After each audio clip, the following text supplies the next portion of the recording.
कोणत्या पुस्तकातली गोष्ट सांगते मी तुम्हाला? श्यामची आई. आणि श्यामची आई हे पुस्तक कोणी लिहिलं?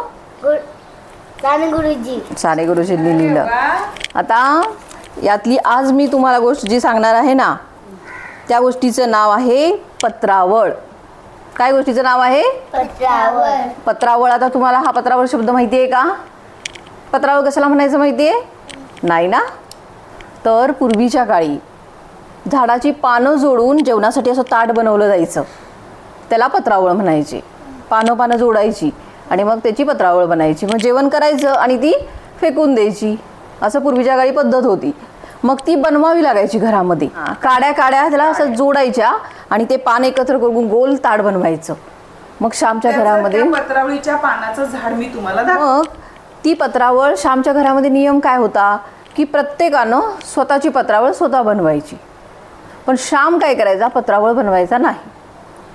श्यामचा स्वभाव हट्टी होता ना, मग श्याम स्वतः बनवायचा नाही, मग श्यामची आई बनवायची. मग एक दिवस श्यामची आई काय म्हणते, श्याम आजपर्यंत तू पत्रावळ बनवली नाही आहेस, पण आज जर तू पत्रावळ बनवली नाहीस तर तुला आज जेवण वाढणार नाही, आज तुला जेवणच मिळणार नाही. जोपर्यंत तू स्वतः पत्रावळ बनवायला शिकत नाही तोपर्यंत तुला मी जेवण आज तरी देणार नाही. मग श्याम म्हणतो, काय आई, मला बनवता येत नाही. मग श्यामच्या इथे बनवता येत नाही म्हणजे काय?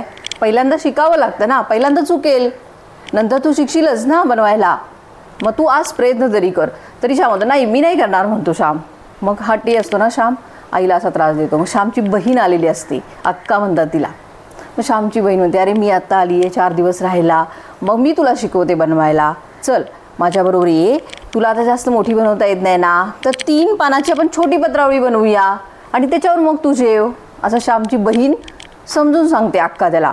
आणि मग 3 पानाची मोठ्या 3 पानाची पत्रावळ बनवायला श्यामला शिकवते. श्याम बनवतो आणि मग सगळ्यांबरोबर त्याची आई त्याला जेवण वाढते. नाही तर श्यामनी बनवली नसतं तर जेवण वाढलं असतं का? नाही. श्यामला स्वतः पत्रावळ बनवता यावं म्हणून श्यामची असं करते. आणि मग ती पत्रावळ ज्यांनी बनवली त्याचीच त्याला ठेवतात ना. तर श्यामनं जी पत्रावळ बनवलेली आहे तीच त्याला जेवायचं ताट म्हणून त्याच्यासमोर ठेवली.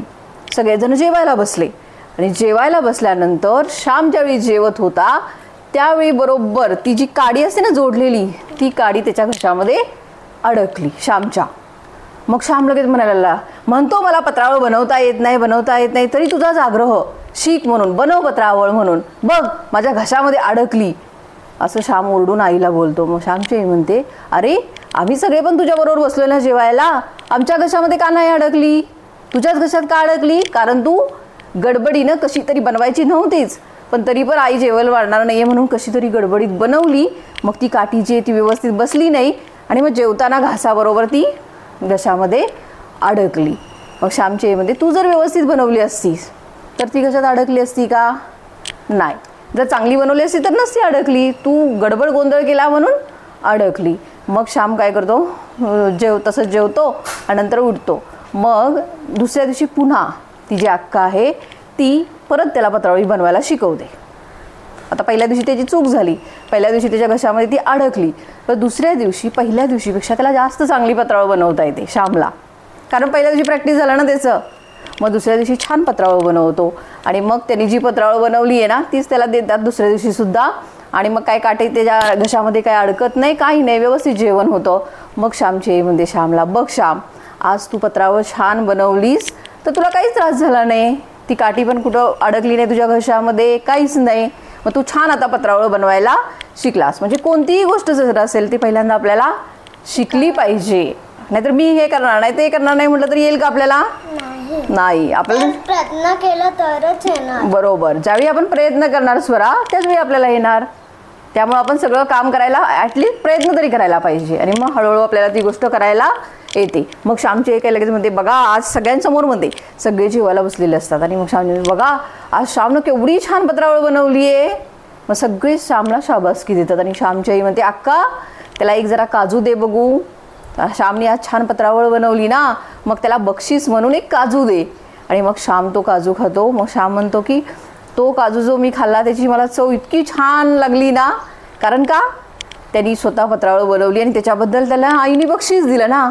तुम्हाला ज्यावेळी आई पप्पा बक्षीस देतात तर तुम्हाला आनंद होतो ना, तसं श्यामला पण त्या दिवशी मग खूप आनंद झाला. म्हणजे या गोष्टीमधनं तर तुम्ही सांगा, या गोष्टीमधून आपण काय शिकू शकतो किंवा काय शिकलो? पाण्याची पत्रावळी करायला. हां, पत्रावळी श्यामने केली, मग त्यातनं आपण काय शिकलो? स्वतःचं काम आपण करायला. स्वतः करायला पाहिजे. तू घेतो जेवणात ताट स्वतः? घेतो ना? स्वरा आली गोष्ट समजली? तू सांग. आणि पहिले दिवस जर प्रॅक्टिस नाही केली तर दुसऱ्या दिवस येणारच नाही. आणि जर नाही बोललं तर दुसऱ्या दिवस आणि पहिले दिवस येणारच नाही. जर पहिले दिवस ट्राय केला तर येईल. हां, आपण प्रयत्न केल्यानंतर आपल्याला आणखी चांगलं येणार. तू सांगते काय?